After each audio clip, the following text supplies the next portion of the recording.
ரஷ்யாவில் மருத்துவம் பயில சிறந்த ஒரு அரிய வாய்ப்பு. வெளிநாடுகளில் மருத்துவம் பயில சிறந்த முறையில் உதவுகிறது ஏஜே ட்ரஸ்ட் கல்வி குழுமம். விஎஸ் ராமன் சார், நீங்க எப்படி சார் பாக்குறீங்க இந்த திமுக தாவிகாவுடைய இந்த வார்த்தை போல? திமுகவை இன்னைக்கு பொறுத்த வரைக்கும் திமுக தாவேக ஆட்சியை கண்டு பயந்து மிரண்டு போயிருக்குது. திமுக கண்டிப்பா 100% மிரண்டு போயிருக்குது. காரணம் என்றால் கண் முன்னாலே அதிமுக எம்எல்ஏக்கள் அதிமுக எம்எல்ஏக்கள் 47 பேரும் பார்த்தீங்களா, அவங்களே தலைவர்கள் தொண்டர்கள் மனநிலை உருவாகி இருக்குது. இன்னைக்கு தாவேக்காவுக்கு இன்னும் 10 எம்எல்ஏ அதிமுக வெளியே வர போறாங்க இருந்து. ஏன் அதிமுகவிலிருந்து போகும்? ஏன் காரணம்னா, அவர்கள் ஏற்கனவே அதிமுக 5 வருஷம் ஆட்சி இல்லாமல் இருந்தாங்க. திரும்பவும் 5 வருஷம் ஆட்சி இல்லாமல் இருக்கக்கூடிய நிலைமையில் இருக்குது. பொதுவாக தமிழ்நாட்டை பொறுத்த அதிமுக திமுக எல்லாருமே ஆளுங்கட்சியை சேர்ந்த எல்லா தலைவர்களுமே எம்எல்ஏக்கள் எம்பிக்கள் எல்லாருமே பார்த்தீங்களா, எல்லாரும் கிட்டத்தட்ட குறைந்தபட்சம் 10லேருந்து 50 வரைக்கும் நிர்வாகம் நடத்துகிறாங்க, தொழில் நிர்வாகம் நடத்துகிறாங்க. இல்லை சார், அது நீங்கள் போகிறது வேற, அது நான் கேட்குறது அப்படி போகிறது சரியான நடைமுறையா? இல்லை, நடைமுறை காரணங்களா அவங்களுடைய இப்போ மதிமுகவில் வந்து என்ன சொல்லுவாங்க, உதயசூரியன் சின்னத்தில் இருந்த 2 அந்த எம்எல்ஏக்கள் நாங்கள் ராஜினாமா பண்ண போகிறோம்னு சொல்கிறாங்க. அப்போ ராஜினாமா பண்ண அர்த்தம் என்ன? இல்லை, அதுதான் சரியான பார்வையான்னு கேட்குறேன். ஏன் அவங்க ராஜினாமா பண்ணிட்டு எங்கே போய் நிற்க போகிறாங்க? தாவேக்கால போட்டு போவாங்க. அப்போ அந்த இது செயல்பாடு செய்வது என்பது தூய சக்திக்கு அழகா? சார் ஒரு சார் அவர் என்ன சொன்னாரு, தமிழ்நாட்டில் இல்ல நீங்க புரியுது எனக்கு சார், தமிழ்நாட்டில் தீய சக்தி சார், தமிழ்நாட்டில் தீய சக்தி தூய சக்தி 2 சக்தி தூய சக்தி செய்யலாமா? ஒரு கட்சியை உடைக்கிறது, ஒரு கட்சியினுடைய எம்எல்ஏக்களை பறிக்கிறது அப்படின்றது ஒரு தூய சக்தி செய்யக்கூடிய வேலையா சார்? தூய சக்தி செய்யக்கூடிய வேலையா இருக்கான்னு நீங்க வாரீங்க, அவர் ஏத்துக்கறாங்க, அதுக்கு என்ன தப்பு இருக்குது? ஏன் சார் ஏத்துக்கணும்? அதுக்கு என்ன சார், அவங்கள ஆட்சியை ரன் பண்ணணும் சார், வந்து ஆட்சி அவங்க ரன் பண்ணணும். 144 பேருடைய ஆதரவோடு தான் இந்த ஆட்சி நடக்குது. அது ஓகே சார். ஏன் சார் அதிமுக உடைக்கணும் சார்? அதான் வீக்கா இருக்குது. வீக் அவங்கள வரும்போது நீங்க பாபான்னு சொன்னாங்களா? Week sir. ஏன் சார்? சார் நாம ஸ்ட்ராங்கா இருக்கிறோம்ல, விஜய் அலை ஓங்குது இல்லையா சார்? அப்புறம் ஏன் சார் அவங்கள கூப்பிடணும்? இப்போ வெஸ்ட் பெங்கால்ல இதுவரைக்கும் எத்தனை வருஷமா திரிணாமுல் காங்கிரஸ் ஆட்சி அமைச்சது? இன்னைக்கு வெஸ்ட் பெங்கால்ல 50 எம்எல்ஏக்கள். விஎஸ் ராமன் சார், அதுக்குள்ள போகல சார். 50 எம்எல்ஏக்கள் ஒரே ஒரு கேள்வி சார், இந்த முறை தேர்தல் நடந்தாலும் கூட 200+ இடங்களை தாவேகா வெல்லும்னு சொல்றாரு இல்லையா? ஆமா. அப்படி இருக்கும் பொழுது ஏன் ஒரு கட்சியை உடைக்கணும்? ஒரு கட்சியினுடைய எம்எல்ஏக்களை ஏன் வந்து நீங்க உடைக்கிறது எப்படி சொல்ல முடியும் சொல்லுங்க? அதிமுகவை அவர் உடைச்சாரா? ஆமா சார். அப்ப அங்க இருந்து வராங்கன்னா ஏன் அக்செப்ட் பண்ணிக்கிறீங்க? இல்ல சார், அதனுடைய பொலிட்டிக்கல் கெயின் என்ன சார்? ஏன் சார் அக்செப்ட் பண்ணிக்கணும்? சார் பொலிட்டிக்கல் கெயினா வரக்கூடியவங்களுடைய மனநிலை சார், மனநிலை இருக்கலாம் சார், சுயநலமா இருக்கலாம், பொதுநலமா இருக்கலாம், எது வேணா இருக்கலாம். நீங்க அக்செப்ட் பண்ணிக்கிறதுக்கான நோக்கம் என்ன? பொதுநலம் என்பது கிடையாது, சுயநலம் தான். ஓகே, நான் எப்படி கேக்குறேன் சார், பெரும்பான்மைக்காக நீங்க கூப்பிட்டு வரீங்க, அவங்க வராங்க அப்படின்னு அவங்களுடைய பதவி ராஜினாமா பண்றாங்க. 108 பேரும் 107 பேரும் ராஜினாமா பண்ணிட்டு திரும்ப எலெக்ஷன் வைங்க, நாங்க நின்று 200+ எடுக்கிறோன்ற ஒரு நிலைப்பாட்டை தாவேக்கா எடுக்கலாம்ல? இப்ப நீங்க கேட்டீங்களே இந்த கொஸ்டின்ல, தேர்தல் வரும், ஆனா அதே நேரத்துல அதிமுகவும் திமுகவும் ரகசியமாக ஒரு அன்பு, அதெல்லாம் ஃபியூச்சர். அதனால சார் அதெல்லாம் ஃபியூச்சர் சார். நீங்க நிலைப்பாடு இருக்குல்ல, அந்த நிலைப்பாடு நீங்க எடுத்துக்கலாம்ல, ஏன் எடுக்க மாட்டேன்றீங்க? சார் நிலைப்பாடு இருக்குன்னா ஒரு விஷயம் சார், யாருக்குமே இப்போ பாத்தீங்களா ஆட்சி வந்தாச்சு, இதை வந்து ரன் பண்ணதுக்காக பார்ப்பாங்க. அப்ப அங்க இருந்து உங்க ஆட்சியில பிரச்சனையே இல்லை சார். உங்களுக்கு ஐயுஎம்எல் ஆதரவு கொடுத்துருக்காங்க, விசிக்கு ஆதரவு கொடுத்துருக்குது, சிபிஐ சிபிஎம் காங்கிரஸ் ஆதரவு கொடுத்துருக்காங்கல்ல, உங்களுடைய மெஜாரிட்டி ப்ரூவ் ஆயிடுச்சு. எந்த வகையான இடையூறும் தரமாட்டோம்னு அவங்க உத்தரவாதம் கொடுத்துட்டாங்க. ஆனாலும் அதிமுக உடைக்கிறீங்கன்னா, அதிமுகவுடைய எம்எல்ஏக்கள் அக்செப்ட் பண்ணிக்கிறீங்கன்னா என்ன நோக்கம்? உத்தரவாதம் இருக்கு சார், ஆனாலும் இடையில வந்தவரையும் லாபம் தானே சார். ஏன் சார் வேணும் சார்? இமேஜ் போய் முதலமைச்சர் விஜயனுடைய இமேஜ், பொலிட்டிக்கல் இமேஜ் போய் ஆயிடுச்சு. இல்ல அப்போ இன்னொரு கட்சியினுடைய எம்எல்ஏக்களை வைத்து இன்னொரு கட்சியை உடைத்து தான் நம்முடைய இமேஜை உயர்த்தணுன்ற இடத்தை நோக்கி தாவேக்கா வந்து. இமேஜ் வந்து மக்கள் ஒண்ணு நினைக்கலையே, அப்புறம் சார் தாவேக்கா நினைக்குது? சார் தாவேக்கா நினைக்கணும், அவங்க ரன் பண்ணணும் சார், ஆட்சியை ரன் பண்ணணும் அந்த கட்சியில். அப்போ இல்ல சார், அங்கதான் சார் எனக்கு ப்ராப்ளமா இருக்குது, அங்கதான் குழப்பமா இருக்குது. 107 இடங்கள் கொடுத்த வெற்றி என்பது நீங்க இன்னும் கொஞ்சம் கூடுதலா கொடுத்துருக்கலாம்னு தானே சொல்றாரு அவரு.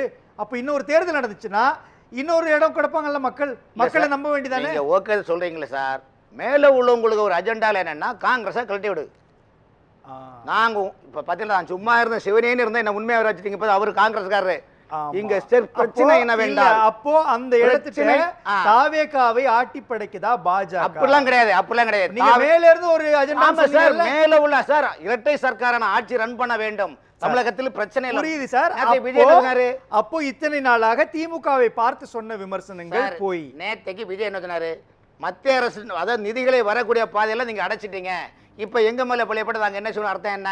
நாடாளுமன்றத்தில் நீங்க பாஜக அரசு எதிரான செயல்படும், நாங்க பாஜகவோடு சேர்ந்து செயல்படுவோம் அறிவிப்பாரா? தப்பு இல்லை, அவர் அப்படி பழையப்பட சொல்லுவாரு. அரசியல வந்து எல்லாரும் வந்து அதனாலதான் எப்படி மும்மொழி எப்படி கொள்கை விவகாரத்திலேயோ அல்லது பல விஷயங்கள்லயோ பாஜகவை விமர்சிக்க மாட்டேங்குதா? சார் விமர்சிக்க வேண்டிய அவசியம் என்ன சார்? விமர்சிக்க வேண்டிய அவசியம் கிடையாது சார்.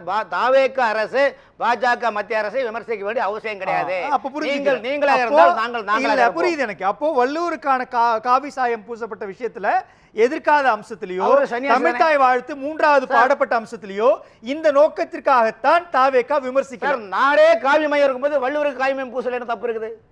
பொலிட்டிக்கல் சார் இந்த தேசமே காவி மையத்தில் இருக்கு சார். சார் அப்படிங்கும்போது திருவள்ளுவர் புரியுது சார். அப்ப சொல்லலாம் வெளிப்படையா சொல்லலாம்ல சார். நேற்றுக்கு முதலமைச்சர் பேசும்பொழுது நான் ஏன் வெள்ளை சட்டை உள்ள போடுறேன், வெளியில ஏன் கருப்பு சட்டை போடுறேன்னா கருப்புக்கான நிறம் என்னன்றது தெரியும் இல்லையா? அப்போ வள்ளுவருக்கு காவி சாயம் பூசினால் அதை அனுமதிப்பார்கள், கருப்பு சட்டை போட்டு அதை மறைப்பார்கள். விஜய் அவர்கள் கருப்பு கோட்டு போடுவதும் வெள்ளை மை போடுவதும் அவருக்கு வாஸ்து ரீதியாக ஜோதிட ரீதியாக வைக்கிறாரு.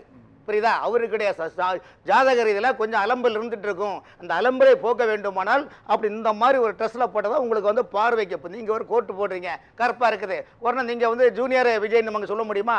அது உங்களுடைய ஹேங்கருடைய நிலைப்பாடு. அதே போல அவருடைய நிலைப்பாடு இருக்கிறாங்க. அதனால பேர் வச்சிட்டீங்க பாத்தீங்களா? ஆமா சார். நீங்க உங்களுடைய வெள்ளை ட்ரெஸ்ஸும் உங்களுடைய கோட்டு பார்த்தா நீங்களே ஒரு ஜூனியர் சார். நான் கேக்குறது என்னன்னா, நீங்க ஒரு பொலிட்டிக்கல் இமேஜ் இருக்கு இல்லையா சார், தமிழ்நாட்டினுடைய உரிமைகளை விட்டு கொடுக்க மாட்டோம் அப்படின்றது. தமிழ்நாட்டுக்கு எல்லாருக்குமான பொதுவான வெள்ளை நிறத்தில் தானே வள்ளுவருக்கு உடை அணிவிக்கப்பட்டது. உங்களை மாதிரி இப்போ கருப்பு கடல்ல ஒரு காவி நிறத்தில் வள்ளுவருக்கு ட்ரெஸ் போட்டிருக்காங்க சார். அதுல என்ன தப்பு இருக்குங்க? தப்பு சரிக்குள்ள நான் போகல சார். தப்பு சரிக்குள்ள நான் போகல. இந்த விவகாரத்துல பாஜகவை தவிர்த்து எல்லா கட்சிகளும் ஒரு புள்ளியில் இருக்கும்பொழுது பாஜகவோடு தாவேகா வந்து நிக்கிறது சரியா? இப்போ ஆளுநரே அவர் அந்த இதுல வந்து காவி அவர் என்ன சொன்னாரு? குர்ஆனை படிக்கிறவர்களும் பைபிளை படிக்கிறவர்களும் அதை சொல்லக்கூடியவர்களும் அவருக்கு ஒரு ட்ரெஸ் போடுறாங்க. அதுவே வள்ளுவனுக்கு என்பது காவி போட்ட ஒரு தப்பு. அவரு சன்னியாசி. 64 நாயன்மார்கள் அவர் ஒரு நாயன்மார். அதுல போடுறது என்ன தப்பு இருக்கு சொல்லுங்க? வந்து யாருக்குமே பிரச்சனை இல்லையே சார். யாருக்குமே அந்த பிரச்சனை இல்ல சார். இல்ல சார், வள்ளுவருக்கு இல்ல சார், புரியுது சார். வள்ளுவருக்கு வெள்ளை சட்டை போடுறாங்கன்னு வச்சுக்கோங்களேன், வள்ளலாருக்கு வெள்ளை ஆடை அணிவிக்கிறாங்கன்னா அது எந்த விதமான மதத்தையோ குறிக்கக்கூடியது கிடையாது, எந்த விதமான ஜாதியோ குறிக்க கிடையாது, எந்த விதமான பிரிவினை இல்ல. காவி என்பது பாஜகவினுடைய ஆர்எஸ்எஸ்னுடைய கலர்னு நீங்க ப்ரொஜெக்ட் பண்ணி இருக்கும்போது அத பூசுறது தானே சார் ப்ராப்ளம். ரோமன் கத்தோலிக்கத்துல அந்த பெண்கள் கன்னிஸ்திரி இருக்கிறாங்கல்ல, கன்னிஸ்திரிகள் காவி தானே போடுறாங்க. இது இங்க மறக்க முடியுமா? அவங்க ஹிந்து இங்க சொல்ல முடியுமா? அது அவங்களுடைய விருப்பம் சார். அதுவே தவறு சார். சாத்வீகம் சார், மத ரீதியிலான விஷயங்களுக்கு சரி சார். அதுக்கு என்ன சொல்லுங்க சார்? ஹிந்து மதத்திலயோ அப்ப வள்ளுவர் கிறிஸ்தவரா? வள்ளுவர் ஹிந்து தானே? இல்ல சார். வள்ளலார் ஹிந்து தானே? இல்ல சார். என்ன தப்பு இருக்கு? இல்ல சார், மதத்திலேயோ அதாவது கிறிஸ்தவ மதத்திலேயோ இந்து மதத்திலேயோ இஸ்லாம் மதத்திலேயோ அவரவர்கள் விரும்பக்கூடிய நிறத்தை பேசும்போது சரி. வள்ளுவர் எல்லாருக்குமான தலைவர் தானே, வள்ளுவர் எல்லாருக்குமான பொதுமுறையை கொடுத்தவர் தானே, அவருக்கே நீங்க ஒரு மத அடையாளம் ஹிந்து, அவர் சன்னியாசி, அதனால அவர் காவி பூச என்ன தப்பு இருக்கு சொல்லுங்க? டிவி சோம சார் குறுக்கிடுறீங்க. அதாவது வள்ளுவர் வாழ்ந்த காலத்துல இந்துங்கிற வார்த்தையே இல்ல, இது வரலாறு. அப்ப மயிலாப்பூர் என்ன கோயில் கட்டிருக்கீங்க? கலைஞரும் குண்டக்குடியில திறந்து வச்சாரா இல்லையா? மயிலாப்பூர் முண்டக கன்னியம்மன் கோயில் நிர்வாகத்துக்குள்ள செல்வூர்ல கோயில் இருக்கு சார், போய் பாருங்க சார். வந்து கோயில் நிர்வாகம் அங்க இருக்குல்ல, போய் பாருங்க. கலைஞர் திறந்து வச்சாரு, அவர் சொல்லுவாருல, நான் கூட்டி போறேன் சார். வள்ளுவர் கோட்டம் கட்டி இருக்காங்க. அப்ப வள்ளுவர் இங்க பிறந்தாரா? இல்ல சார், என்ன வள்ளுவர் கோட்டம் கட்டி இருக்காங்க சார். கன்னியாகுமரியில சிலை வச்சிருக்காங்க. மயிலாப்பூர்ல இருக்குது ஒரிஜினல் வீடு, அவர் தங்கி இருந்த வீடு. வரலாறு சொல்லுது கலைஞர் கல்வெட்டு. ஆமா, பக்கத்து வீட்டுக்காரர் இவர்தான். இல்ல சார், கல்வெட்டு இருக்கு சார், கல்வெட்டை பாருங்க.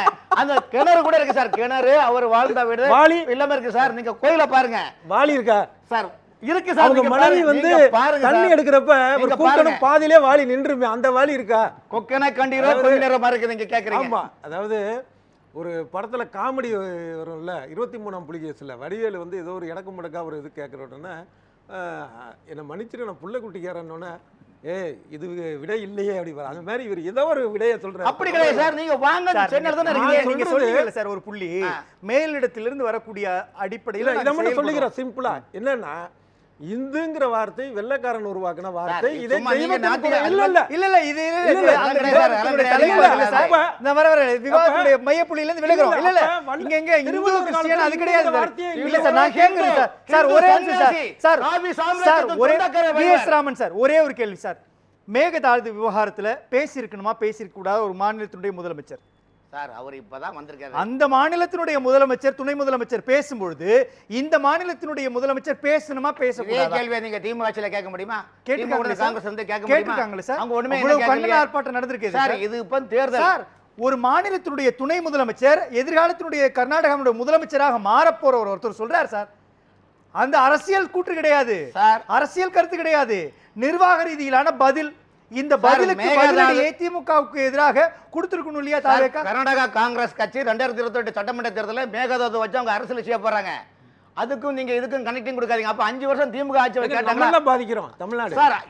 அதான் சார் அரசியல் சார். அதான் சார் அரசியல் சார். விஎஸ் ராமன் சார் மேகதாதுல நீங்க பண்ணவே முடியாதுங்க. அது நீங்க அவர் பேசலாம். அவர் சொல்றாரு சார். எது வேணா சொல்லலாங்க. எது வேணா சொல்லலாம். நீங்க சந்திரசேகர் புரியுது சார். எனக்கு புரியுது சார். தீர்ப்புல அந்த கடைமடை பாசன மாநிலங்கள் வந்து நீங்க தமிழ்நாடு, கேரளா, பாண்டிச்சேரி ஒத்துக்காம அந்த அணையில ஒரு செங்கல் கூட வைக்க முடியாது. அந்த ஜஸ்டிபிகேஷன் கொடுக்கணும்ல. அதுதான் செய்ய முடியாதுன்னு சொல்லணும். மௌனமா எல்லாரும் தான் சொல்றாங்க. சார் மௌனமா இருக்கிறது வேற சார். எல்லாருக்குமே தெரியும். பேசுபவர்களுக்கு அரசியல் தேவை. அதை வச்சு அரசியல் பண்றாங்க. கர்நாடகா கர்நாடகா வழக்கு போட்டிருக்காங்கன்னு நாங்கல்ல தமிழ்நாடு அரசு அந்த வழக்கு தள்ளுபடி பண்ணிருச்சு உச்சநீதிமன்றம். சார் சந்திரசேகர், இந்த கருத்தை தமிழ்நாட்டில் இருக்கக்கூடிய எதிர்க்கட்சிகள் அவர்களாகவே உருவாக்கி பேசுறாங்கன்னா பிரச்சனை. இந்த கருத்து கர்நாடக மாநிலத்தினுடைய துணை முதலமைச்சர் தேர்ந்து வருது. எதிர்காலத்தினுடைய முதலமைச்சராக ஆக போறாங்க. இப்பதான் வருதா? இப்பதான் அந்த கருத்து வருதா? அது இவங்க உருவாக்கலையே. இல்லையே. அங்கதான சார் உருவாகுது. அங்க இருந்து வர்ற கருத்து தான் இப்பதான் சொல்லணும்ல. இப்பதான் வருதானே பதில் சார். இதை சட்ட ரீதியாக எதிர்கொள்வோம். எந்த விதமான அதுதான் சொன்னேன். அங்க செய்ய முடியாதுன்னு சொல்லாமே சார். இல்லையேங்க. அப்பதான் இதுதான் சொன்னேன். அங்க சுற்றுச்சூழல் அனுமதி தரலாம்னு சொல்லிட்டாங்களே. அதுக்கு தான் அப்பீல் போறதுக்கு தமிழ்நாடு கவர்மெண்ட் முடிவு பண்ணிடுச்சுன்றத சொன்னேன். அப்புறம் மறுபடியும் அந்த விவகாரமே எழுப்ப தேவையில்லை. Vs Raman sir. சார் இவங்கெல்லாம் சொல்றாங்க சார் ஆட்சி வச்சு 24 தான் ஆச்சு தாவேக அரசு. இது கூடனா சார் இது என்ன தெரியுமா சார்? திமுக உடைய போகுது சார். திமுக இன்னும் 6 மாசத்தில் முகவரி இல்லாமல் நிலைப்பாடு இருக்கின்றதே. அவர்களும் தாவேக்கல போற ரெடியா இருக்கிறாங்க சார். உங்களுக்கு தெரியாது சார். இங்க நடக்கிற திமுக வைத்து வலியா தென் மாவட்டத்தில் அனிதா ராஜன் பேசுறாரு. இன்னைக்கு ஆராசா பேசின காரணம் என்ன? நான் பிரதர் நீங்கள் பேசணும் நாங்களும் பேசுவோம். நீங்க பேசாததா பேச போறீங்க. எல்லாமே பேசி முடித்தாச்சு. மக்களும் உங்களை மறந்தாச்சு. மக்கள் புது நெல்லு புது நாத்துன்னு பாரதிராஜா படத்தின் டைட்டில் மாதிரி மக்கள் புதிய இலக்கை நோக்கி போறாங்க. அப்ப இரட்டை சர்க்கார நிலைப்பாடு இருக்க வேண்டும். தமிழகம் வாழ வேண்டும். மத்தியில் மாநில மத்தியில் கூட்டாட்சி மாநில சுயாட்சி நீங்க தானே சொன்னீங்க.